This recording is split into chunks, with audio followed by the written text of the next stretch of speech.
Le dernier livre que j'ai publié, au mois de mars dernier, s'intitule « Les Casatsu ».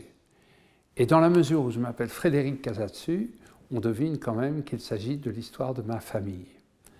C'est une histoire qui a différentes ambitions, mais la première, je dirais celle qui me tient le plus à cœur aujourd'hui, ce n'est pas seulement de parler de musique et de théâtre ou de peinture, puisque l'une de mes cousines, Béatrice Casatsu, est artiste plasticienne. Non, je dirais que plus encore, j'ai voulu montrer que une famille d'origine catalane, donc étrangère, s'est intégrée et a voulu vraiment devenir française, tout en restant fidèle à son histoire. Il ne s'agit pas ici d'imaginer des Casatsu, je ne sais pas moi, devenus chauvins, nationalistes ou autres, non.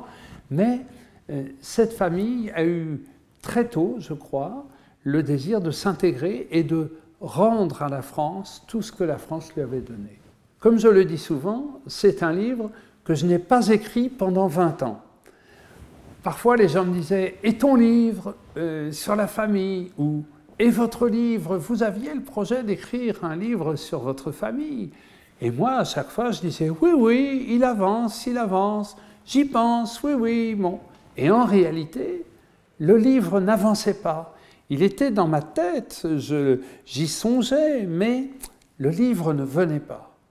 Et puis, l'année dernière, le déclic s'est produit, et c'est un livre que j'ai écrit en 4 mois. Autrement dit, c'est un livre qui a sans doute mûri en moi-même, et lorsqu'il était prêt, ben voilà, c'est comme peut-être, je ne sais pas ce que c'est que de porter un enfant, évidemment, mais je me dis qu'il y a quelque chose de ça. Il a préexisté, et puis lorsqu'il était prêt, il est arrivé. Un de mes grands bonheurs, outre l'existence de ce livre, c'est que les membres de la famille ont tous manifesté vraiment un soutien à ce livre. Alors, bien sûr, je ne veux pas là avoir l'air de me hausser du col, de dire « Oh là là, tout le monde a aimé, tout le monde… » Non, il ne s'agit pas du tout de se hausser du col, mais de dire que la famille a accueilli ce livre de façon très chaleureuse et avec beaucoup de plaisir, ce qui n'était pas gagné quand même. Hein, ce qui n'était pas gagné parce que, après tout, comme dans toute famille, il y a chez les Casatsu des susceptibilités, des désirs d'être reconnu à telle place, à telle autre, etc. Voilà.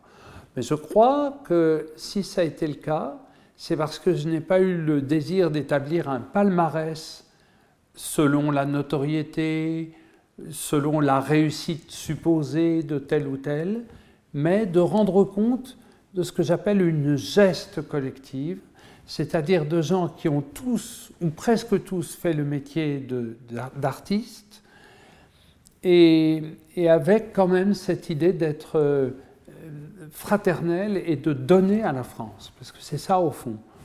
Encore aujourd'hui, je crois que, bon, il y a des figures qui restent dans la mémoire collective, mais le nom lui-même, pour bon nombre de Français, les gens disent « Ah oui, c'est un nom que je connais », mais ils ne savent pas toujours dire… Bon, alors aujourd'hui, beaucoup de gens citent Gisèle, qui a été une comédienne très célèbre à la fin de sa vie, Jean-Claude, mon cousin, qui est un chef d'orchestre assez célèbre, mais globalement, les gens se disent « Ah oui, c'est une famille ». Mon arrière-grand-mère paternelle, Tatiana Selinger, venait de Bessarabie, elle était juive. Et donc, non, c'est vraiment heureux comme Dieu en France. Au fond, ce proverbe yiddish irait très bien au Casatsu. Voilà. C'est-à-dire aimer la France, aimer la République française, les 3 couleurs, le patriotisme, mais pas le chauvinisme, pas le nationalisme, et puis être ouvert au monde, c'est-à-dire rester fidèle à ses origines, et puis ouvrir son esprit aux autres. J'ai toujours en tête une phrase de Frank Capra, un metteur en scène de cinéma qui a été une immense référence du cinéma américain des années 30 et 40. Et Frank Capra, dans ses mémoires, disait au cinéma, il n'y a pas de qualité et de défaut, il n'y a que des péchés, et le péché capital, c'est l'ennui. Donc je m'efforce de divertir le lecteur, pas au sens pascalien, c'est-à-dire de l'égarer de l'essentiel, mais en tout cas de lui donner du plaisir et que le livre avance et qu'on ait du plaisir à le lire.